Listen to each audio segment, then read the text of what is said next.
जय श्री राधे श्याम। आज हम कार्तिक मास में दीपदान की महिमा के बारे में सुनेंगे। स्त्रियों और पुरुषों ने जन्म से लेकर जो भी पाप कर्म किया है वह कार्तिक में दीपदान से नष्ट हो जाता है। इस विषय में प्राचीन कथा बड़े ही महत्व की है।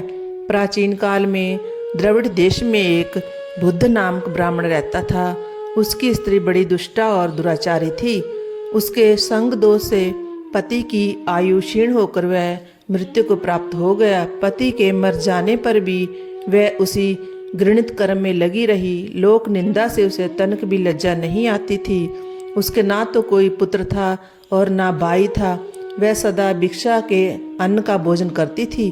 वह अपने हाथ से बनाए हुए शुद्ध भोजन को भी ना खाकर मांग कर लाए गए बासी भोजन को ग्रहण करती थी।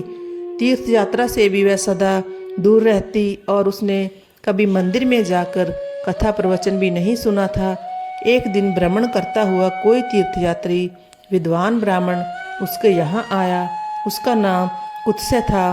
उस ब्राह्मणी को निंदित कार्यों में लगी देखकर कुत्स्य ने पूछा, ओ मूढ़ नारी, तू मेरी बात ध्यान से सुन। यह देह पानी के बुलबुले के समान है। एक दिन इसका नाश होना निश्चित है। इस अनित्य शरीर को यदि तू नित्य मानती है तो अपने मन में बैठे हुए इस मोह को विचार पूर्वक त्याग दे। सबसे श्रेष्ठ देवता भगवान विष्णु का चिंतन कर और उन्हीं की लीला कथा को आदर पूर्वक सुन। और जब कार्तिक महीना आए तब भगवान दामोदर की प्रसन्नता के लिए स्नान दान आदि करके दीपदान दे। भगवान विष्णु की परिक्रमा करके उन्हें प्रणाम कर। यह व्रत विधवा और सौभाग्यवती सभी स्त्रियों के करने योग्य है। यह सब पापों की शांति और समस्त उपद्रवों का नाश करने वाला है। तू मेरी बात मानकर निश्चय ही कार्तिक महीने में दीपदान करने से भगवान विष्णु की कृपा पा लेगी।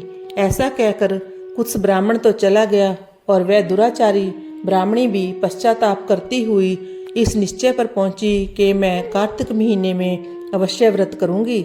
फिर कार्तिक महीना आने पर उसने पूरे महीने भर प्रातः सूर्योदय काल में स्नान और दीपदान किया। कुछ काल के बाद आयु समाप्त होने पर उसकी मृत्यु हुई। वह स्वर्गलोक में गई और समय अनुसार उसकी मुक्ति भी हो गई।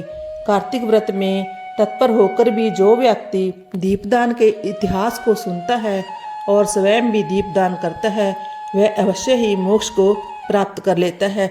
जय जय श्री राधे श्याम।